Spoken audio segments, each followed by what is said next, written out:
Pada hari ini saya bersama dengan seorang ukti ya. Assalamualaikum. Panggilannya Waalaikumsalam. Aisyah. Aisyah. Masya Allah. Aisyah ini adalah seorang mualaf yang fresh berarti ini ya. Belum sumur jagung berarti. Belum. Bersyahadat bulan 1 November tahun 2023. 23. Oh Ya. iya, baru bener nih berarti ya. Bersyahadat di mana? Di rumahnya Mbak Retno, salah satu dari Mualaf Center Indonesia. MCI ya? Iya, MCI. Masya Allah. Iya, iya. Sekarang berarti di bawah binaan siapa? Ustadz Yunan? Iya, Galak nggak Ustadz Yunan? dikit. Oh, dikit.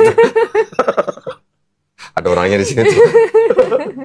Tapi galaknya berarti karena sayang ya berarti Iya, ya. tegas. Sayang kepada para mualaf-mualaf ya, supaya imannya nggak belempem gitu ya. Alhamdulillah. Nah, Aisyah ini adalah salah seorang dulu dari Katolik ya. Ya. Betul.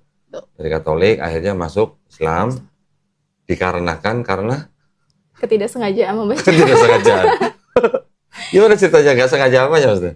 Jadi itu temanku mau Mhm. sholat, pinjam handphone buat download aplikasi untuk cek kiblat. Oh, kiblat. Akhirnya Terus? udahlah aku kasih pinjam. Terus itu setelah berapa hari dari itu Mhm. aku lagi main handphone, tiba-tiba itu kan aplikasinya Muslim Pro. Heeh. Nah, Oh, ada alarm. Ini ayat harian turun. Oh, ayat harian. Terus biasanya kalau ada notifikasi kan dia muncul gitu Iya. kan. Iya, Terus iya, iya. kebetulan itu suratnya surat Ali Imran. Masya Allah. Nah, Ingat ayat berapa? kalau ayatnya berapa nggak tahu, tapi aku tahu ceritanya. Oh, bunyinya gimana? Ceritanya Kira-kira. itu menceritakan tentang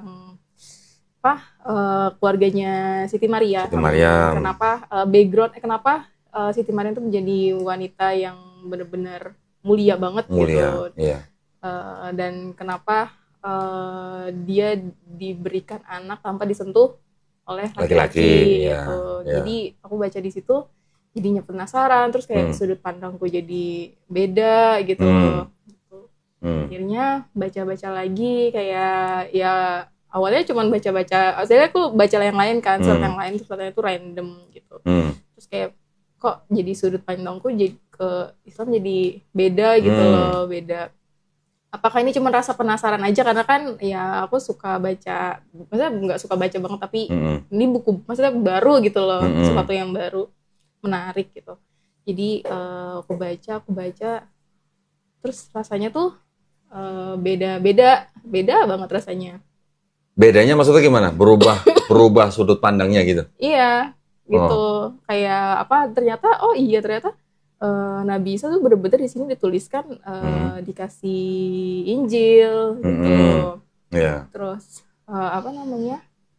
di situ ada ayat juga, aku cuma hafal bahasa Indonesianya, kisah perumpamaan dikasih, kenapa dia konsep penciptaannya. Dia tuh konsep penciptaannya tuh sama kayak Nabi Adam alaihissalam. Ya, bedanya betul. itu ya kasarnya tuh bedanya bahan bakunya lah. Iya. Nabi Isa ini dari roh. Ya, gitu. semisal penciptaan Nabi Isa sama seperti Nabi Adam. Nabi Adam diciptakan dari tanah liat, Nabi Isa alaihissalam diciptakan dengan apa? Kun fayakun. Ya, kayak gitu. dengan firman. Terus? Jadi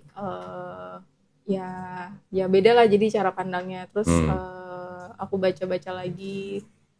Terus satu ketika tuh ya udah, mungkin ngerasa penasaran aja. Terus ya udah aku kembali ke setelan pabrik, karena aku Katolik. Setelan pabrik. Default maksudnya. Iya, default aku. Program default ya, atau factory reset gitu. Ya, terus aku di Katolik lah, tapi di Katolik tuh gimana ya? Itu mohon maaf, tadi kejadiannya temennya pinjem buat install aplikasi Muslim Pro itu kapan kira-kira? Aduh, itu masih ingat nggak? Tahun 2023 juga enggak, atau 2022. Sebelumnya lagi? Oh, 22. Akhir tahun 2022. Oh, akhir 22. Oke. Terus. Cuman makanya itu selama 2023 tuh aku yang kayak struggling di Katolik gitu. Karena kan yang akhir tahun 2022 aku mengenal secara ketidaksengajaan, aku yang mencari tahu, aku baca, wah menarik, aku kira cuma hanya menarik aja gitu. Karena kan ya udah, aku pasti punya iman di Katolik gitu. Kira di 2023 ini aku yang struggling, yang baliklah ke defaultnya gitu. Kayak wah kok ini rasanya kok aku doa nggak misalnya nggak ada koneksi lah gitu. Biasanya kan aku ada koneksi.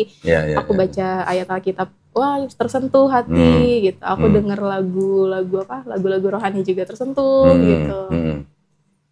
Terus dengan berjalannya waktu, kok nggak ada koneksi, kok itu gimana ya? Gitu. Terasa hambar atau gimana? Ya biasa aja.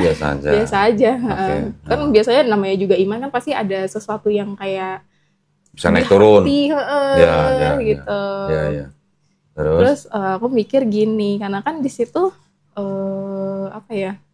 apa karena lingkunganku gitu loh. Lingkunganku juga nggak semuanya Islam kan, apalagi di kantorku tuh macam-macam agamanya banyak. Ada yang Bhinneka Tunggal Ika lah pokoknya. Ada yang Hindu, ada yang Buddha, ada yang Kristen juga macam-macam, ada yang Katolik, ada yang HKBP, Tiberias gitu. Gitu. Macam-macam di kantorku. Kalau misalkan dari lingkungan nggak mungkin. Kalau misalkan dari orang terdekatku kayak nggak juga gitu loh, karena awalnya kan memang secara ketidaksengajaan yang jadinya tuh nyaman gitu. Yang minjem handphonenya untuk diinstal aplikasi itu teman sekantor? Teman sekantor gitu. Terus dengan berjalannya waktu ya udahlah, maksudnya aku nggak terlalu dengan nyamannya, aku cuman kayak oh yaudah mungkin yang ceritanya bagus aja gitu. Dengan berjalannya waktu itu terus ya udahlah aku di Katolik, cuman kayak gereja ini segala macem. Terus diajak teman-temanku yang Kristen juga di kantor.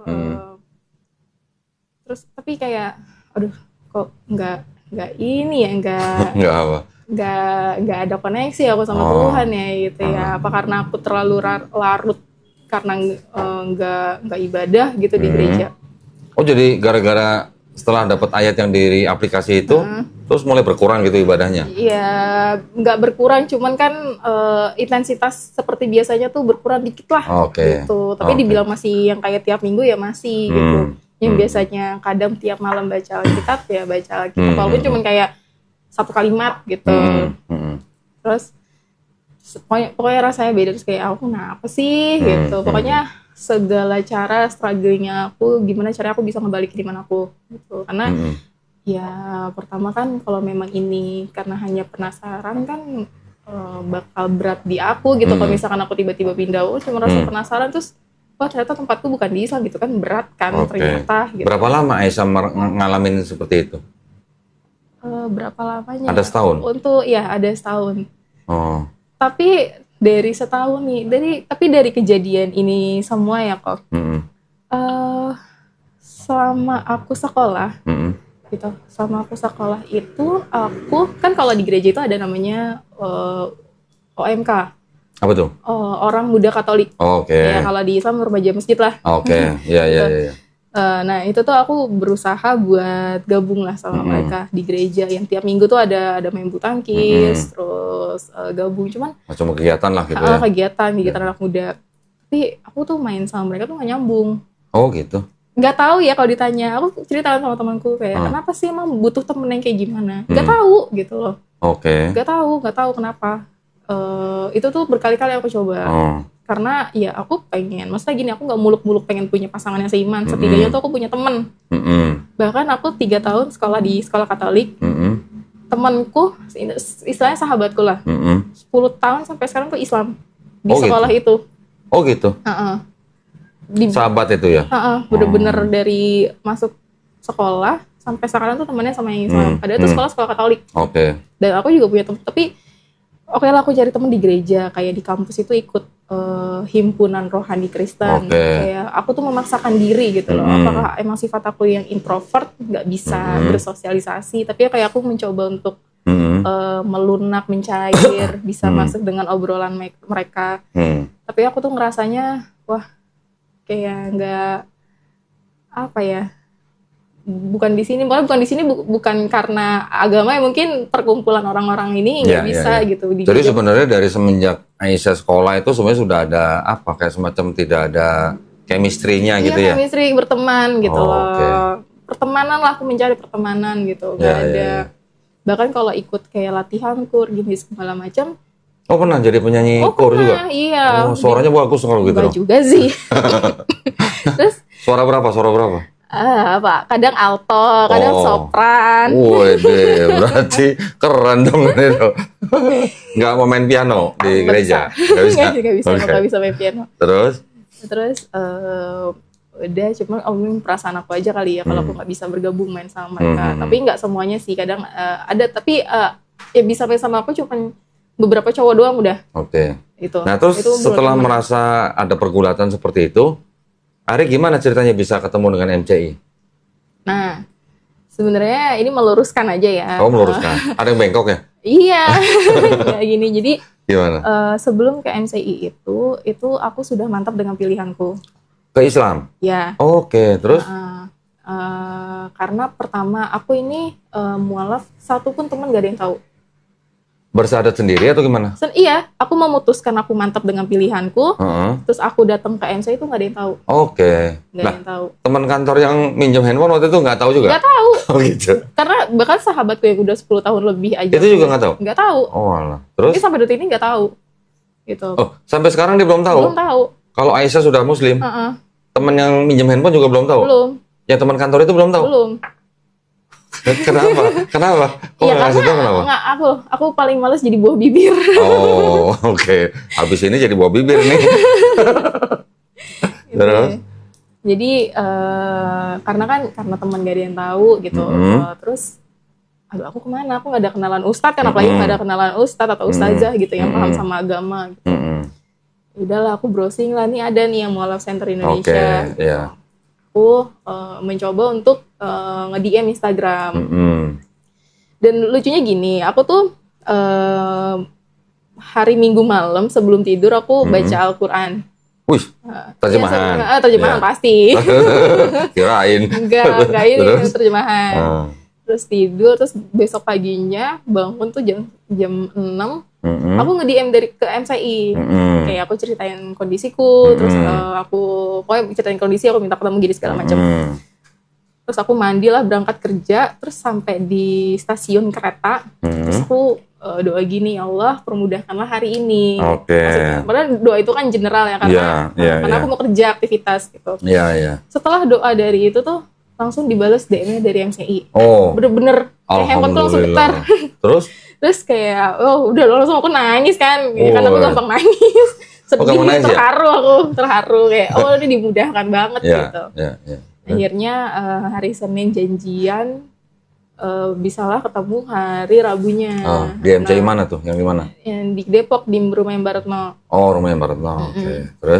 Terus pertemuan pertama itu aku nggak ada ekspektasi untuk langsung syahadat. Aku kira perkenalan aja, kayak kondisiku kenapa, biar kayak mungkin orang lain kan akan menilai, wah nih orang belum siap gitu, takutnya malah nggak kuat iman, malah goyah gitu. Nah, ternyata aku juga di situ langsung syahadat. Sama Baratno?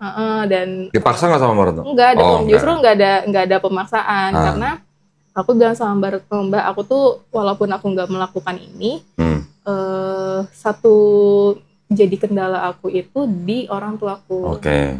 Karena aku tahu karakter orang tuaku kayak gimana, keluargaku kayak gimana, segala macem gitu. Cuman itu doang gitu. Cuman kalau nggak aku lakuin, ya aku istilahnya di Katolik nggak ada iman, nggak tenang hidupnya juga, nggak ada iman gitu. Aku nggak ada hati lah di situ gitu. Tapi kalau aku lakuin, aku takut sama orang tua aku gitu. Nah, akhirnya baru tuh juga nggak memaksa pakai gimana, tapi ya udah akhirnya terlaksanakanlah itu syahadat di situ. Ada saksi juga, ada Mbak Penti juga di situ. Oh iya, alhamdulillah. Jadi akhirnya aku menjalankan sebagai seorang muslimah ya, menjalankan seorang muslimah. Aku belajar apa ya? Awalnya belajar sholat dulu, terus bacaan surat dulu. Surat pertama yang aku hafal itu Al-Kausar. Wih, keren Al-Kausar. Terus baca surat yang lain surat yang lain juga. Tapi semenjak ya hampir 4 bulan ya, kurang lebih 4 bulan ini tuh aku Islam itu tuh aku gampang banget nangis. Kenapa? Ini Baratno tahu nih. Iya, kenapa coba? Sharing dong. Kenapa? Pertama kali aku nangis itu, aku tuh kalau sehabis sholat, aku suka baca surat Insyirah sama Isyirah sama Anas. Karena kenapa Oke. Anas? Karena buat hafalan. Iya. Karena kan aku mau nambah hafalan juga kan. Iya. Terus kayak tiba-tiba pada malam itu nangis gitu loh. Kenapa? Padahal tiap malam juga biasa kayak gini. Itu sholat di rumah? Enggak di rumah. Oh, di rumah. Enggak di rumah itu. Terus? Kenapa ini? Kenapa tiba-tiba nangis kan? Akhirnya besok paginya, apa karena aku dalam menggang ngaji kali kemarin apa gimana ya? Nangisnya karena memahami arti dari surat itu atau apa? Atau merasa gimana? Karena baca sambil ada murotolnya. Oke. Gitu. Ya. Maksudnya itu juga bukan pertama kalinya aku baca dan mendengar murotolnya gitu. Tapi yang aku bingungin, ini sudah berkali-kali karena aku emang mau niat menghafal. Tapi kenapa aku nangis gitu? Tuh aku nangisnya sampai terseduh-seduh gitu lah. Aku chat lambar Mbak, aku nangis habis gini segala macam. Gitu. Ya udah, itu Allah sedang menyentuh hati kamu, pokoknya gitulah, segala macam. Terus nangisnya kedua itu di awal bulan Februari kalau nggak salah. Itu kan kalau aku nyampe kantor itu kadang masih scroll TikTok kan. Anak TikTok nih. Terus itu ada ceramah ustadz tentang orang tua. Oke. Ya kan, aku kan jadinya membohongi orang tua kan. Iya. Membohongi orang tua, membohongi keluarga gitu. Di situ kayak, ya ampun aku salah banget gitu loh, bohong sama orang tua. Wah di situ kayak, wah masuk kamar mandi kantor aku nangis, aku chat lagi Mbak, aku nangis gini Mbak. Ya udah, kamu kapan niat buat ngasih tahu orang tua gitu. Iya. Tapi setelah Aisyah bersahadat, setelah itu Aisyah masih ke gereja apa enggak? Pas Natal. Natal? Iya. Terus setelah itu enggak lagi? Enggak. Oke. Karena Natal kan hari besar ya. Enggak mungkin aku enggak bisa menghindar ya. Enggak bisa menghindar ya. Oke. Berarti sampai sekarang Aisyah juga belum memberitahu orang tua? Kalau orang tua aku udah tahu. Oh, udah tahu. Tahu hari Selasa minggu lalu. Oh, baru seminggu ini tahunya? Baru seminggu ini. Oh, oke. Terus? Sebenarnya dari awal aku Islam sampai sekarang, doa aku tuh, aku gak mau merahasiakan ini terlalu lama. Oke. Karena mau tahu sekarang atau 5 tahun ke depan, 10 tahun ke depan pasti reaksinya kan sama gitu. Betul. Dan aku juga mau menjalaninya dengan tenang gitu. Terus kayak doa aku tuh sama Allah, ya Allah, kasihlah waktu yang tepat untuk orang tua aku tahu. Tuh. Kok nyebut Allahnya udah enak banget sih dengar. Diajarin Mbak Retno pasti ya. Terus udah doa gitu segala macam. Tapi mamaku tuh nggak tahu, ada saudaraku tuh yang tahu. Oke. Karena aku waktu pulang kampung aku ngasih tahu saudaraku. Oh. Karena background saudaranya mama itu Islam. Oke. Terus setelah tahu mamanya gimana? Wah, sedih. Pingsan nggak nangis. Oke. Ya, aku paham lah orang tua mana sih yang mau anaknya berbeda keyakinan sama dia gitu. Ya cuma kan aku juga bingung gitu mau gimana, aku juga nggak bisa ngelihat orang tua aku seperti itu. Tapi hati aku gimana gitu. Jadi kayak mamaku tuh nyarilah akar permasalahannya tuh apa gitu loh. Kamu tuh kenapa? Aku jawab masih kayak ya itulah dengan stigma-stigmanya yang jelek gitu. Cuman ya gimana, aku juga nggak bisa ngelawan orang tua kayak gimana kan, nggak bisa yang keras buat ngasih tahu yang kayak gimana. Aku cuman udah diem aja gitu. Biasanya sebelum jadi muslim, Aisyah kalau sama mamanya gimana? Ya kalau bawel atau bawel sih. Oh, bawel juga. Terus suka ngelawan perintah nggak? Ngelawan perintah ya juga sih ya, gitu. Namanya anak manusia ya. Oh, berarti manja dong. Berarti manja sama mamanya manja. Oke. Terus apalagi anak disayang banget. Waduh. Anak paling disayang, murtad, gimana rasanya? Kita pasti bisa bayangin lah ya perasaan orang tua ya. Terus akhirnya gimana? Setelah tahu gimana? Iya, sedih sampai sekarang. Sampai sekarang masih. masih. Berarti baru 2 minggu ini. Seminggu. Oh, baru seminggu ini. Baru seminggu. Iya, seminggu. Pas banget seminggu ini. Iya. Terus selama seminggu ini gimana? Sholat di rumah bisa? Enggak. Oh, bisa? Enggak boleh? Enggak tahu ya, mungkin enggak boleh kali ya. Tapi ya aku mengusahakan gimana caranya aku bisa beribadah aja gitu. Kayak aku yang keluar bilangnya mau ke sini, tapi ya benar gitu. Aku mau ke Alfa tapi aku selingin buat habis ke Alfa sholat. Gitu. Ya enggak bohong lah ya. Jamak. Cuma enggak ngaku aja sholat gitu. Gitu. Belum berani sholat di rumah? Belum. Kira-kira kalau ketahuan mamanya sholat di rumah, kira-kira diapain? Mungkin kayaknya nggak diapa-apain ya, tapi pasti sedih. Cuman aku nggak bisa ngelihat orang tua sedih. Gitu ya. Bukan kita mau bikin orang tua sedih ya, tapi kalau istilahnya kita bisa sholat di rumah, itu akan jauh lebih baik. Kan kita jadi istilahnya gimana ya? Coba ini sekali-sekali deh.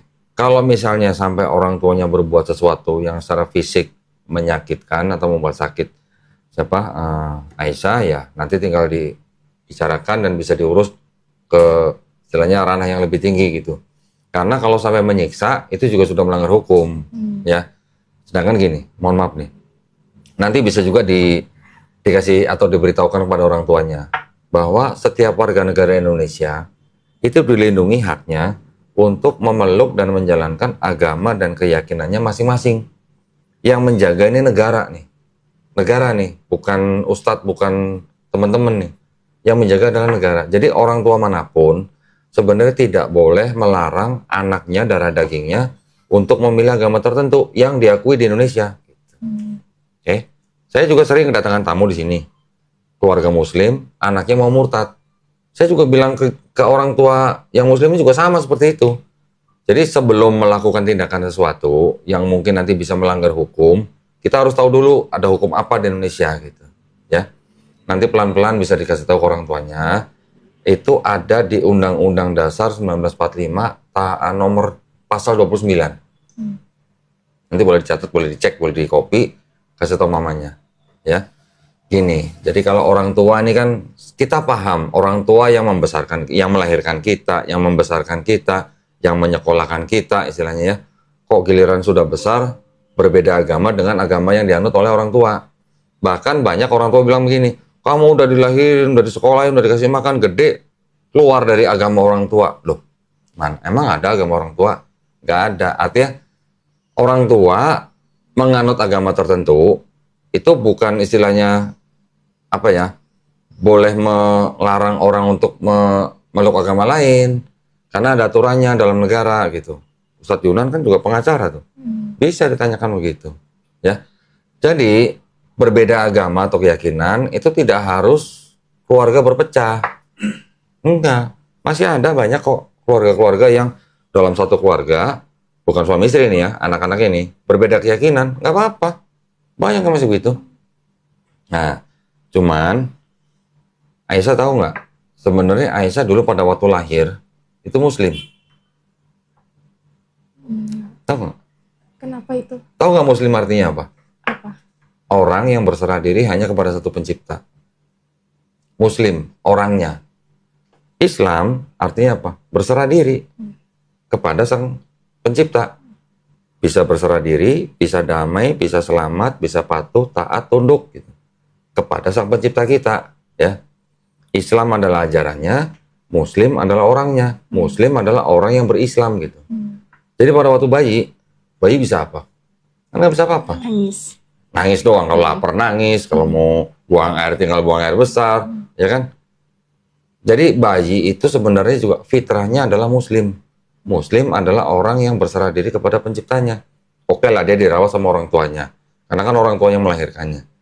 Tapi ketika bayi itu nanti besar, dia mendengar soal Islam, dia menerima Islam, dan sampai dia masuk Islam, artinya orang itu sebenarnya bukan beda agama. Tapi orang itu kembali ke fitrahnya. Fitrah tahu ya? Nature-nya seorang manusia itu begitu. Manusia hanya bisa berserah diri kepada sang pencipta. Gitu. Yang menciptakan kita kan Allah Subhanahu wa Ta'ala. Dan di dalam Islam kita juga memahami bahwa roh dan jiwa kita, sebelum kita lahir jadi manusia, itu sebenarnya sudah berikrar bahwa Tuhan kita adalah Allah Subhanahu wa Ta'ala, sang pencipta langit dan bumi dan manusia gitu. Ketika kita menjadi manusia, itu kita udah dilupakan, istilahnya sudah di wipe out gitulah. Kalau hard disk sudah di wipe out, ini kan anak IT ini masih tahu nih, ya kan? Kalau hard disk ini udah di wipe out gitu, kita udah nggak inget itu. Ketika Aisyah kemarin berikrar di MCI atau dengan Mbak Retno, itu sebenarnya Aisyah sedang berikrar ulang, gitu. Itu di Islam gitu. Dan alhamdulillahnya, ketika Aisyah bersyahadat kemarin, itu sebenarnya dosanya Aisyah yang dilakukan dari akil balik sampai bersyahadat, insya Allah udah dihapuskan. Tetapi kebaikannya Aisyah dari akil balik sampai bersyahadat tetap dihitung sebagai pahala kebaikan. Adilnya Allah SWT begitu tuh. Nah, terus setelah menjadi apa sekarang, dengan keadaan orang tua sudah tahu nih, diusahakan kalau Aisyah sebelumnya dengan mamanya nih sudah sayang dan hormat kepada mamanya, semenjak sekarang orang tua sudah tahu, Aisyah harus bisa memperlihatkan akhlak seorang muslim yang mana harus bisa lebih sayang, harus bisa lebih hormat kepada orang tua. Kasih tahu mamanya bahwa di dalam Islam kita diajarkan untuk menghormati ibu 3 kali kadarnya lebih tinggi daripada menghormati ayah. Sampai begitu. Ya, kasih tahu mamanya, nggak boleh manja lagi, kalau kan udah kerja nih ceritanya nih. Manjanya dalam arti yang normal gitulah ya. Harus bisa mengambil hati orang tua dengan apa? Dengan akhlak Islam. Gitu ya. Kalau sekarang mungkin masih melihat mamanya nangis atau sedih atau marah, oke lah, itu kita paham lah perasaan orang tua lah. Tapi itu kan sementara lah. Yang jelas Aisyah di rumah harus bisa memperlihatkan kepada kedua orang tua Aisyah bahwa setelah Aisyah menjadi seorang muslim lebih baik daripada Aisyah yang dulu gitu. Itu tantangan buat kita. Ya. Nah, mudah-mudahan nanti di rumah boleh sholat lah. Cobain aja dulu, cobain. Reaksinya gimana gitu ya. Kalaupun sampai nggak bisa, ya misalnya mau sholat di luar rumah, yang bisa boleh, yang nggak bisa. Kalaupun sampai terpaksa gitu ya, boleh kok sholat sambil tidur. Belajarin ya, wudu dengan tayamum, kemudian sholat seperti orang sakit. Ini kalau misalnya Aisyah udah cobain sholat terus dijenggut atau dibuka mukenanya sampai diseret-seret nih, sampai begitu, terus masih mau sholat lagi di rumah, ya dengan cara itu. Bisa dengan tiduran. Sholat seperti orang sakit yang hanya di apa namanya, menggunakan gerakan kelopak mata gitu. Itu kalau sampai nggak bisa keluar rumah, ya. Tapi kalau masih bisa keluar rumah, sholat di luar, itu lebih baik. Gitu. Nah, ngomong-ngomong, setelah menjadi seorang muslim, gimana rasanya dibandingkan dengan yang sebelumnya? Apakah sudah ada ketenangan? Apakah sudah ada koneksi gitu? Kalau koneksi ada tenang ya ada. Alhamdulillah. Ya udah koneksi. Teman-teman belum ada yang tahu berarti?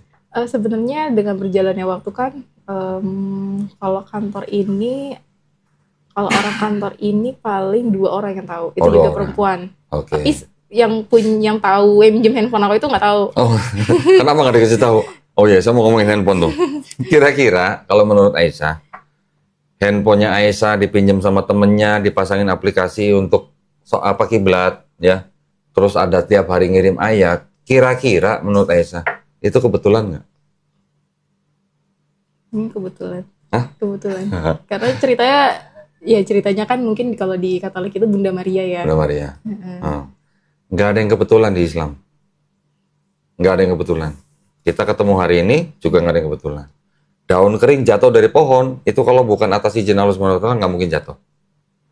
Jadi, handphonenya Aisyah dipinjam sama temennya, diinstallin aplikasi buat kiblat, sampai ada ayat-ayat Quran yang tiap hari kirim ke Aisyah, itu bukan kebetulan. Itu adalah caranya Allah SWT untuk memberikan hidayah kepada Aisyah. Dan Aisyah menjemput hidayah itu. Gitu. Ya. Perlu diperenungkan gitulah ya. Jadi Aisyah sebenarnya Aisyah adalah orang yang paling beruntung di muka bumi. Karena diberikan hidayah itu dan Aisyah menjemput hidayah. Hidayah itu kan memang sudah wajib disediakan oleh Allah Subhanahu wa taala ya. Salah satunya adalah dengan Quran. Quran adalah memang hidayah yang disediakan buat orang-orang yang mau berpikir gitu. Nah, ternyata ayat-ayat itu dikirimkan ke Aisyah melalui aplikasi. Iya. Subhanallah gitu. Ya.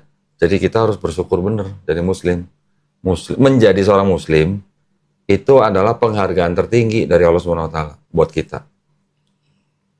Nah, jadi jangan kalau nanti ada ujian dengan keluarga melempem gitu ya. Jangan. Kita harus tetap tingkatin iman kita dan takwa. Takwa itu bagus banget tuh. Pernah tahu arti takwa apa? Belum tahu secara detail. Takwa itu arti simpelnya lah ya. Melaksanakan perintahnya, menjauhi larangannya. Tetapi kalau mau dipikirin sedikit nih, takwa itu seperti orang begini. Seolah-olah kita sedang berjalan di sebuah jalan, Di jalan itu banyak perangkap nih, entah duri, entah macam-macam lah, entah paku atau apa. Tapi kita bisa melihat perangkap itu gitu. Kita berjalan melalui jalan itu, kita kan jalan harus hati-hati. Gak bisa dong kita sembarang main lari aja begitu kan. Bisa-bisa kaki kita kena duri kan. Tapi kalau kita jalan hati-hati, oh ada duri sini, kita menjauh sedikit. Kita milih jalannya. Itulah seperti orang yang begitu tuh orang bertakwa. Kita hati-hati dengan apa? Dengan yang ada larangan, ya. Kita mengikuti perintahnya lewat sini. Jalan itu adalah ditunjukkan gitu. Seperti itu orang bertakwa tuh begitu. Menjalankan perintahnya, menjauhi larangannya, seperti kita sedang menjalani jalan yang penuh duri gitu. Otomatis kan kita nggak mau ketusuk duri kan? Maka kita jalan harus hati-hati.